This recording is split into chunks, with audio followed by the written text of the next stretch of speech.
네, 반갑습니다. 오늘은 성경과의 만남 18번째 시간입니다.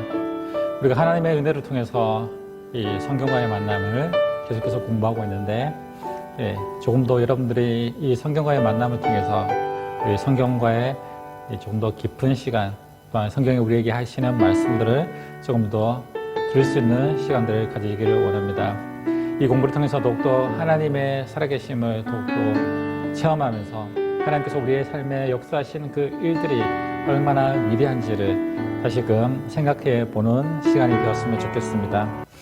그래서 오늘 성경과의 만남 18번째, 바로 오늘은 바로 다니엘 왕국 시대의 마지막 왕인 이 솔로몬 왕에 대해서 우리가 함께 공부해 보도록 하겠습니다.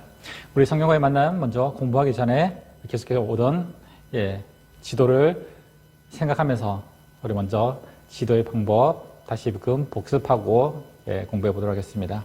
첫 번째는 바로 빵 부분, 그리고 빵 아래 부분에 포크, 그리고 포크 오른쪽 윗부분에 닭다리, 닭다리 아래 부분에 족발, 그리고 마지막으로 뱀이 혀를 날름거리고 있는 이 모습. 바로 구약성경의 사건들이 이어지고 있는 이 전체적인 사건들이 바로 이 지도 안에서 다 이루어지고 있음을 우리가 볼 수 있습니다. 그래서 이곳을 지명을 보면은 먼저 이 빵의 부분은 우리가 세계지도에서 봤듯이 이 지중해 부분은 그렇죠. 우리가 나중에 신약에 오면은 이 지중해 부분에서 바로 이 지중해 왼쪽 부분, 위쪽 부분, 그렇죠. 바로 이 부분에서 이 바울이 됐죠. 이 바울의 1차, 2차, 3차, 그리고 로마 전도 여행이 바로 이 위쪽 부분, 지중해 위쪽 부분에서 다 이루어지고 있는 내용이 볼 수 있습니다. 그리고 이 지중해 쪽 부분에 바로 이 요한계시록을 쓴 요한이 유배되었던 반모섬도 바로 이 지중해 쪽에 있음을 우리가 나중에 볼 수 있습니다. 그리고 아랫부분에는 바로 이제 우리가 가장 많이 알고 있는 애굽의 이 큰 줄기인 나일 강줄기가 이 포크 부분 모양으로 있습니다. 물론 이 강줄기가 이 작은 강줄기가 더 많이 있지만은 우리가 좀 더 쉽게 이해하기 위해서 이렇게 포크 모양으로 그린 것입니다. 그리고 이 닭다리 부분은 위쪽은 갈릴리 호수, 그리고 아래쪽은 사해, 그리고 중간에 손잡이는 이 300km 정도의 큰 강줄기였던 이 요단 강이 이어지고 있음을 볼 수 있습니다.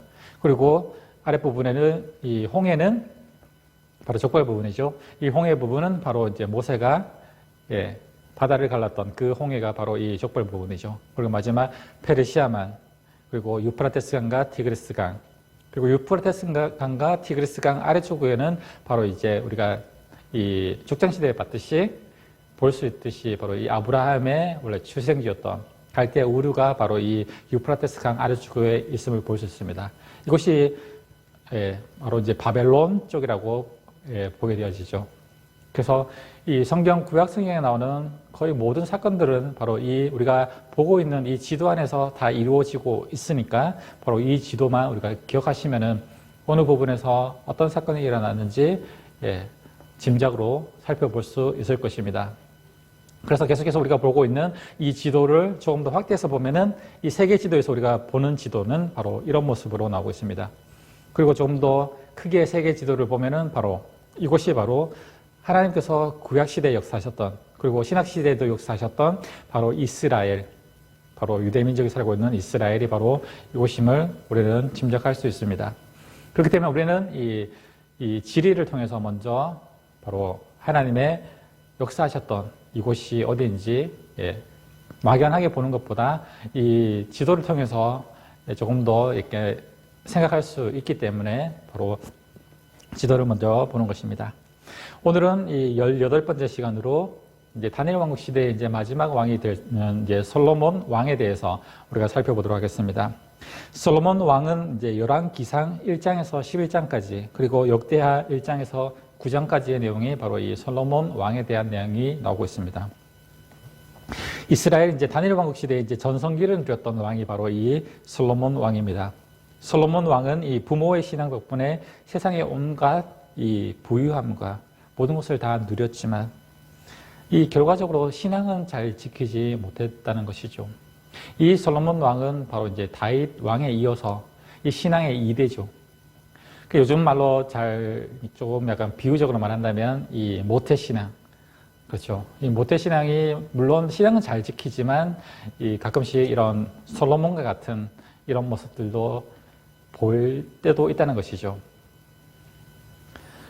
네, 솔로몬은 바로 우리가 알고 있는 성경 전도서 그리고 잠언, 이 아고서를 통해서 많은 사람들을 이 구원의 길로 인도하고 또 많은 이 시를 남겼지만 결과적으로 이 자신은 결국 끝이 좋지 않게 끝나고 있음을 우리는 볼 수 있습니다. 그렇기 때문에 우리가 오늘 이 솔로몬 왕, 다니엘 왕국 시대의 솔로몬 왕을 통해서 이 왕의 모습들을 통해서 우리들의 신앙을 비교하면서 우리들에게도 교훈을 얻게 되는 시간을 가질 수 있기를 원합니다. 솔로몬 왕은 어떻게 이 왕의 자리를 시작됩니까? 열왕기상 3장과 이 역대하 1장에서 보면은 솔로몬 왕은 사실적으로 이 왕이 될 사람은 아니었습니다. 형들이 많이 있었고 게다가 이 솔로몬 왕의 엄마가 누굽니까? 바로 이 다윗이 지난 시간에 봤듯이 다윗이 간음해서 우리아의 아내 밧세바, 이 밧세바를 통해서 나왔던 아들이 바로 이 솔로몬 왕입니다. 그렇기 때문에 이 혈통적으로 봤을 때 정통적인 혈통이 아니기 때문에 약간 이제 이 솔로몬 왕은 왕이 될 자격으로는 있지 않았다는 것이죠. 그러나 솔로몬은 아버지 신앙을 본받아서 이 첫 번째 신앙은 좋았습니다. 처음 시작하는 이 신앙은 솔로몬 왕의 이 왕의 등극 전에 시작되는 이 장면, 우리가 잘 알고 있는 일천번제 사건이 나오게 됩니다. 이 일천번제 사건은 바로 이제 기브아 신당에서 이 솔로몬이 일천번제의 제사를 드리게 됩니다. 솔로몬 통치 시절 이 성전이 없었기 때문에 바로 이 산당에서 제사를 지내고 있었습니다. 그런데 이 기브아에 있는 이 산당은 보통 산당이 아니고 엄청난 규모가 큰 산당이었기 때문에 솔로몬은 이제 자신이 하나님께 제사를 드려야 하는데 이 자신의 신앙을 보여주기 위해서는 바로 최고 큰 이 시대의 가장 큰 기브아 산당에서 제사를 지내기로 작정하고 이곳으로 올라갔다는 것이죠. 여리고 아이성 함락 때 두려워서 여호사를 속여서 언약을 맺은 이 기브온 족속이 있었던 곳이 바로 이 기브아 산당이었습니다. 일천번제가 어떤 제사입니까? 우리가 이제 조금 잘못된 이 신앙의 모습들도 우리가 가끔씩 보게 되어지는데 우리가 예전에 보면은 이 일천번제 헌금이라고 해서 계속해서 매주 이 헌금을 해서 1000번을 드리는 헌금, 그 이름을 따서 일천번제 헌금이라는 그런 헌금 봉투도 있었습니다. 그래서 좀 잘못된 모습을 조금 투과한 것이죠. 원래 일천번제의 의미는 제사를 1000번 드리는 것이 아니라 이 1000마리의 양을 한꺼번에 드리는 것이 일천번제였습니다. 이 솔로몬 왕이 드렸던 일천번제는 이 제사를 1000번 드리는 것이 아니라 매일 하루에 제사를 드리면 1000번 드리려면 최소한 3년 가까이 걸리죠. 그렇게 이 왕이 된 이 솔로몬 왕이 이 자리를 비워서 3년 동안 제사를 지낼 수 있는 그런 여건은 되지 않았습니다. 사실상 그렇게 될 수도 없었고요. 그렇기 때문에 이 솔로몬 왕이 드렸던 일천번제는 한꺼번에 드린 1000마리의 양을 하나님께 드렸던 제사가 바로 일천번제입니다. 이것이 솔로몬의 신앙이었다는 것이죠. 일천번제는 함부로 아무나 드릴 수 없는 것이었습니다. 물론 이 왕이기 때문에 가능할 수도 있었지만 그러나 일천번제를 드리는 것도 쉽지 않습니다. 1000마리의 양을 잡고 이것을 오장육부를 다 꺼내고 불에 태워서 각을 뜨고 태우는 이 번제는 쉽지 않은 것이죠. 1000마리의 번제를 드린 이 사건을 보면은 이 대규모의 제사이기 때문에 이 솔로몬 왕이라 할지라도 약 7일에서 8일 정도에 걸리는 큰 제사였다고 할 수 있습니다. 그렇기 때문에 이 기브아 산당에서 1000마리의 양을 한꺼번에 드린다는 이것은 바로 이제 7, 8일에 거쳐서 매일 하나님께 이 1000마리의 양을 태우고 각을 뜨고 태우는 이 제사는 대규모의 바로 제사였다는 것이죠. 그래서 이 솔로몬 왕의 이 믿음을 보시고 그날 밤에 하나님께서 솔로몬 왕에게 찾아오십니다. 그리고 열왕기상 3장 5절에서 보면은 이 솔로몬을 축복해 주십니다. 기브온에서 밤에 여호와께서 솔로몬의 꿈에 나타나시니라. 하나님이 이르시되 내가 무엇을 줄고 너는 내게 구하라 라고 하나님께서 이 솔로몬 왕의 제사의 모습을 보고 이 믿음을 보시고 바로 솔로몬 왕에게 바로 무엇을 줄고 라고 하나님께서 먼저 솔로몬 왕에게 찾아오셨다는 것이죠. 우리는 항상 기도할 때 그러죠. 하나님 무엇을 달라고 기도하는데 이 솔로몬 왕은 반대로 하나님께서 솔로몬에게 찾아와가지고 내가 너에게 무엇을 해줄 거라고 기도하고 있다는 것이죠. 바로 이것이 우리의 신앙의 모습이 되어야 된다는 것이죠. 우리는 맨날 하나님께 구하기만 하는데 오히려 반대로 우리가 하나님 앞에 이런 믿음의 삶, 온전히 하나님께 예배드리는 삶으로 살아드린다면 정말 진심으로 하나님께 이런 솔로몬과 같은 예배를 이런 마음을 1000번째로 드리는 마음으로 매주일 예배를 하나님께 드린다면 하나님께서는 오히려 이 솔로몬처럼 우리를 찾아와셔서 너무나 기쁘셔서 우리에게 너에게 무엇을 줄 거라고 오히려 하나님께서 찾아와셔서 우리에게 말씀하신다는 것이죠. 솔로몬은 백성을 현명하게 재판할 수 있는 이 지혜를 구합니다. 물론 자신이 왕이었기 때문에 재물이나 그런 것을 구하지 않았을 수도 있습니다. 물론 더 구할 수도 있었지만 인간적으로 보면 더 구할 수도 있었지만 솔로몬은 이 왕으로서 이 백성들을 다스릴 수 있는 지혜를 하나님께 구합니다. 그저 하나님이 재판의 지혜를 주신 것이 아니라 구하지 않은 이 재판의 지혜뿐만 아니라 구하지 않은 부와 명예도 이 솔로몬 왕에게 주셨다는 것이죠. 예, 좀 이런 모습들도 우리 구전 동화에서도 나오죠. 이 나무꾼과 도끼, 그렇죠. 원래 새도끼를 빠뜨렸는데 금도끼, 은도끼까지 이 산신령이 준 것, 이 마음이 착해서 준 것을 이 모습을 보면 이 모습처럼 이 솔로몬 역시 그런 것들을 구하는 것이 아니라 이 왕으로서 자기 직분에 맞는 최선의 것이 무엇인지 그것을 하나님께 구했다는 것이죠. 그랬을 때 하나님께서는 이 솔로몬 왕에게 구하지 않은 것들까지 다 알아서 채워주시는 은혜를 주셨다는 것입니다. 이어서 열왕기상 8장 그리고 역대하 6장에서 보면은 이제 솔로몬이 성전 봉헌을 하는 장면이 나옵니다. 이 하나님께 1000번제를 드리고 나서 이 솔로몬 왕은 이제 성전 건축을 시작하게 됩니다. 이 성전 건축은 지난 시간에 봤듯이 다윗 왕이 이 기브와 산당, 그러니까 이 아브라함이 이삭을 바쳤던 이 모리아산이죠. 모리아산에서 이 아리오나 타작마당 그곳의 터를 먼저 잡고 이 다윗이 먼저 이 성전 건축의 준비는 다 했습니다. 그래서 이어지는 이 솔로몬 왕이 이제 그곳에 하나님의 성전을 이제 건축하기 시작했다는 것입니다. 하나님은 이 다윗 언약을 통해서 말씀하신 대로 이제 다윗 대신 솔로몬이 이제 성전을 건축하기 시작합니다. 성전 건축을 시작한 후에 이제 이 솔로몬 왕이 신앙 고백을 합니다. 열왕기상 8장 22절에서 52절까지고 역대하 6장 12절에서 42절까지 나오는 내용이 바로 이 솔로몬 왕이 성전 건축을 한 이후에 성전 봉헌 기도가 나오는 장면이 이어집니다. 열왕기상 8장 30절의 내용을 보면은 주의 종과 주의 백성 이스라엘이 이곳을 향하여 기도할 때마다 주는 그 간구함을 들으시되라고 말하고 있습니다. 이제 하나님께서 계시는 성전을 건축하셨으니 하나님께서 이곳에 거하시고 이제 이곳을 통해서 우리가 기도할 때마다 우리의 기도를 들어달라라는 바로 이제 축복의 기도를 이제 솔로몬 왕이 하고 있습니다. 그들에게 이웃에게 지은 죄를 고백하면 그 기도를 들어 용서해 주시고 나라를 위해서 기도하면 그 기도를 들어주시고 회복시켜 주시고 불순종으로 비가 내리지 않을 때도 기도하면 비를 주시고 전염병을 내리실 때도 기도하면 거두어 주시고 혹시 나라가 망해서 포로로 끌려간다 할지라도 이 성전을 향해서 기도하면 돌아오게 하시고 심지어 이방인들까지 이 성전을 향해서 기도할 때는 그 기도를 들어달라는 바로 이 의미를 담고 솔로몬 왕은 바로 지금 성전 봉헌 기도를 드리고 있는 것입니다. 물론 자기 백성뿐만 아니라 모든 사람들이 하나님이 계신 이 성전을 향해서 기도할 때 하나님은 들으시고 응답해 달라는 것이죠. 솔로몬 왕이 기도를 마치고 이제 일어서서 백성들을 향해서 축도를 합니다. 그랬을 때 하나님께서 하늘에서 불이 내려와 이 제단을 살게 됩니다. 하나님이 솔로몬의 이 기도에 응답하셨음을 이 백성들이 보이는 이 장면이죠. 이것이 예배의 참된 현장이라는 것이죠.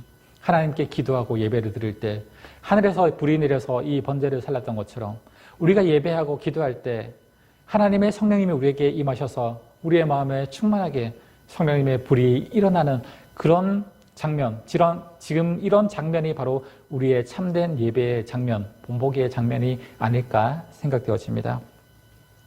열왕기상 10장에 보면 이제 솔로몬 왕의 지혜의 장면, 지혜가 이제 발휘하는 장면이 나옵니다. 솔로몬은 당시에 이 자신의 지혜로 이 많은 시편을 쓰고 잠언을 썼습니다. 그래서 고대 중동 지방의 객원들을 모아서 하나님의 관점에서 재정리해서 이제 잠언을 쓰는데 약 3천 수를 썼다고 합니다. 그리고 전도서라는 아주 귀한 복음서도 남게 되었죠. 우리가 알듯이 이 솔로몬의 잠언들은 그렇죠. 솔로몬은 직접 자기가 지은 것이 아니라 물론 이 생각을 했겠죠. 이 고대 근동에 있는 많은 격언들이 있습니다. 그 격언들을 모아서 바로 그것을 그리스도인화, 기독교화로 바꾸어서 바로 이제 재편집, 이제 작업을 했다는 것이죠. 요즘 말로 하면 리메이크죠. 원래 있던 이 가사들을 다시금 수정해서 다시금 기독교화로 바꾼 그런 내용들이 바로 이제 솔로몬의 잠언들입니다. 솔로몬 왕은 이제 이스라엘 최대 전성기 때에 이릅니다. 하나님이 약속하신 대로 주변에 있는 모든 나라들이 바로 이스라엘의 조공을 바칠 정도로 가장 부강한 때가 바로 이 솔로몬 왕의 때였습니다. 그래서 이 솔로몬 왕은 이제 스바 여왕이 대면할 정도로 바로 큰 부와 명예를 가졌다는 것이죠. 이 지혜를 듣기 위해서 남방에 있는 스바 여왕이 찾아와서 이 솔로몬의 지혜를 들을 정도로 솔로몬은 그렇게 이 당대의 가장 지혜로운 왕이었다고 할 수 있습니다. 그런데 솔로몬 또 아내가 1,000명이나 되는, 이것은 하나님께서 처음에 사무엘을 통해서 왕을 세울 때 이 왕이 하지 말아야 할 것들 중에서 무엇이 있었습니까? 아내를 많이 두지 말라는 바로 그런 사건들이 있었죠. 이 모압 형제에서 이 모세가 신명기를 쓸 때 분명히 이 신명기를 통해서 말씀했던 내용이 바로 그겁니다.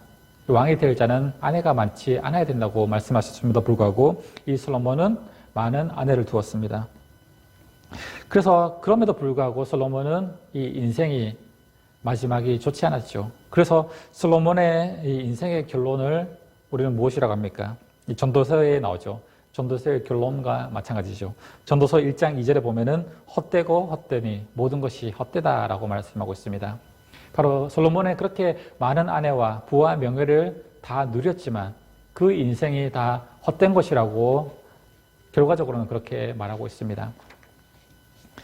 열왕기상 11장에 이어지는 내용은 바로 이제 솔로몬 왕의 이제 타락하는 장면이 이어집니다.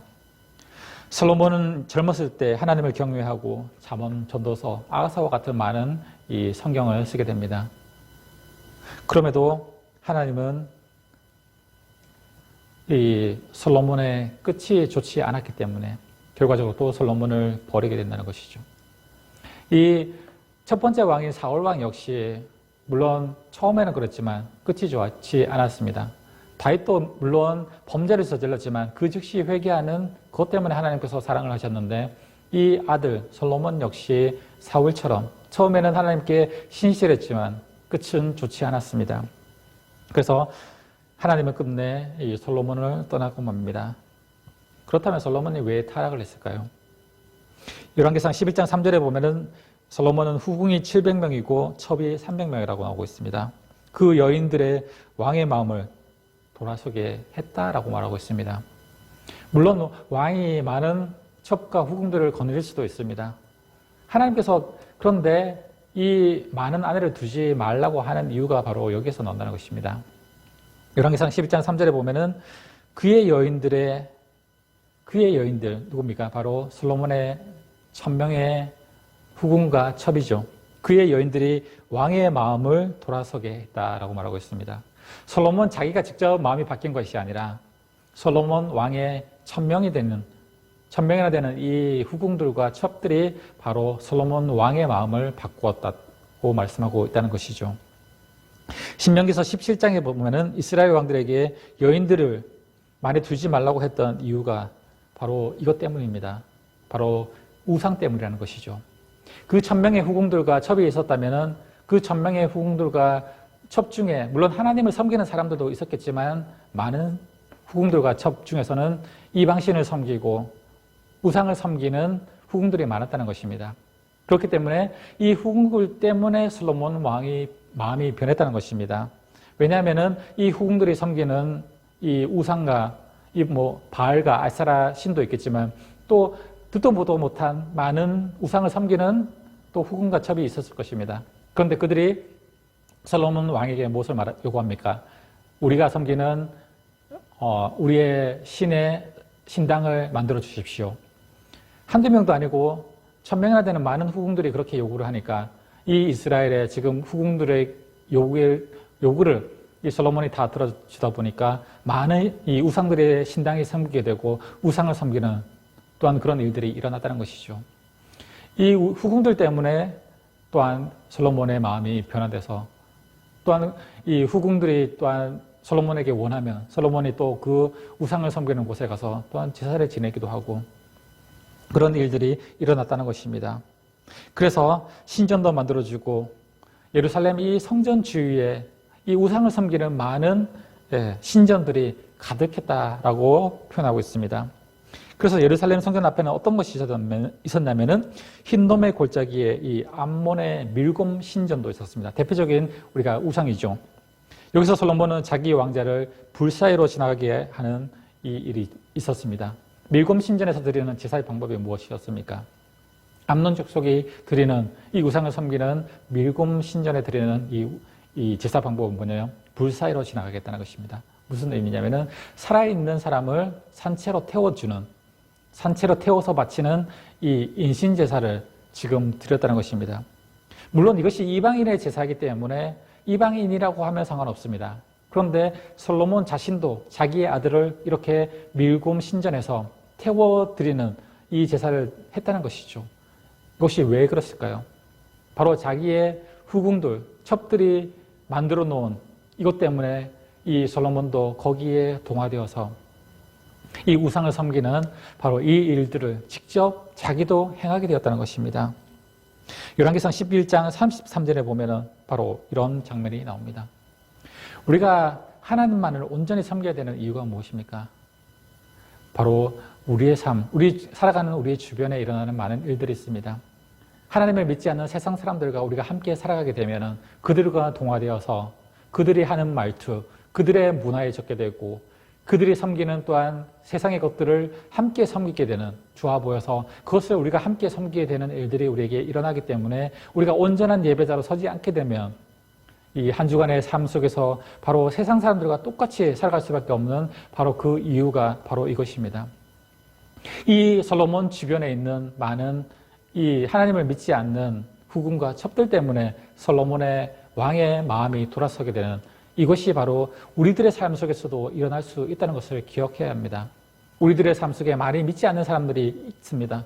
그들과 함께 살아갈 때 그들의 삶의 문화에 동화되어서 그들이 하는 행동과 말투, 생각까지 우리가 닮아갈 수 있기 때문에 우리가 예배를 통해서 온전히 하나님만을 생각하는 하나님만을 위해서 그리스도인화 되어가야 우리가 오히려 세상 사람들이 우리의 말투, 우리의 생각, 우리의 문화에 빠져들게 만들어야 하는 것이 바로 그리스도인들의 사명이라고 할 수 있습니다. 바로 솔로몬은 바로 그렇게 하지 못했다는 것이죠. 솔로몬은 말년에 완전히 이렇게 타락하게 됩니다. 그래서 하나님이 친히 2번을 경고하십니다.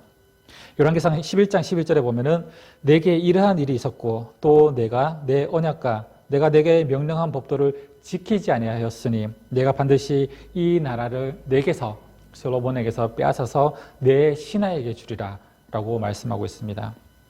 그래서 결과적으로 보면은 이 다니엘 왕국 시대의 마지막 왕인 이 솔로몬 이후에 이 내 나라를 빼앗아 신하에게 주리라 라고 했는데 이 신하가 누굽니까? 솔로몬의 신하였던 이제 여로보암이죠.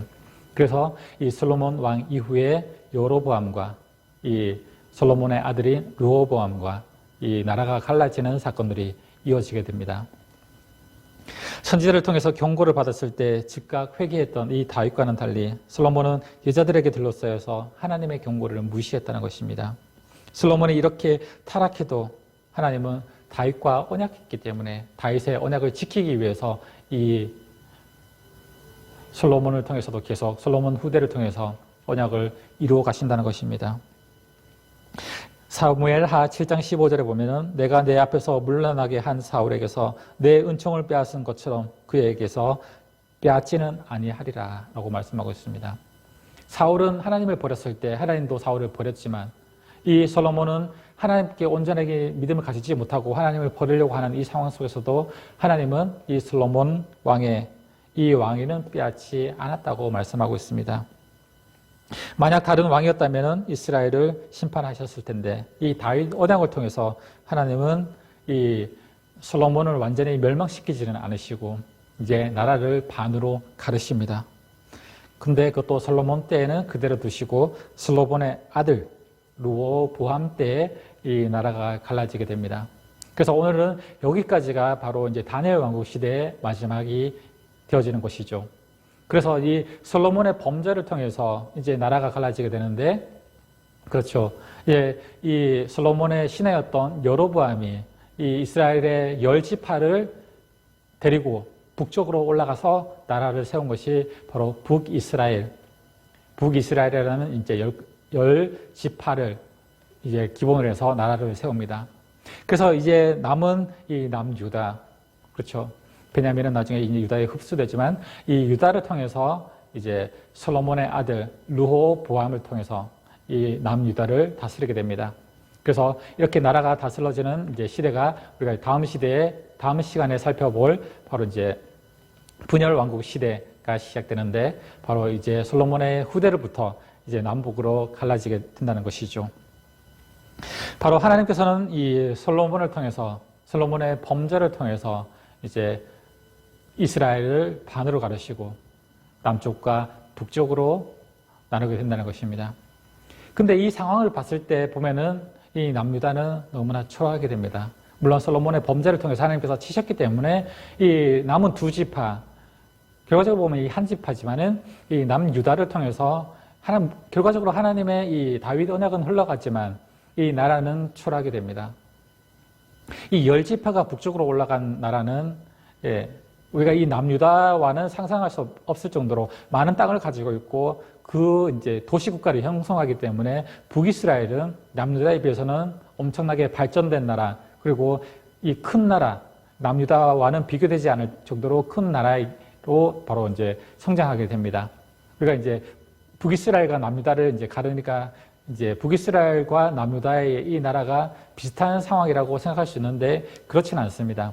북이스라엘은 10지파와 함께 하기 때문에 북이스라엘은 엄청나게 큰 이 도시국가를 형성하게 되고 남유다는 한 지파를 통해서 이 초라한 이 나라로 이어지게 된다는 것이죠. 그래서 오늘은 이 다니엘 왕국 시대의 마지막 왕인 이 솔로몬의 행적을 통해서 하나님의 역사심을 우리가 함께 공부해 봤습니다. 그래서 오늘은 18번째 시간으로 이 다니엘 왕국 시대의 마지막 왕인 솔로몬에 대해서 살펴봤습니다.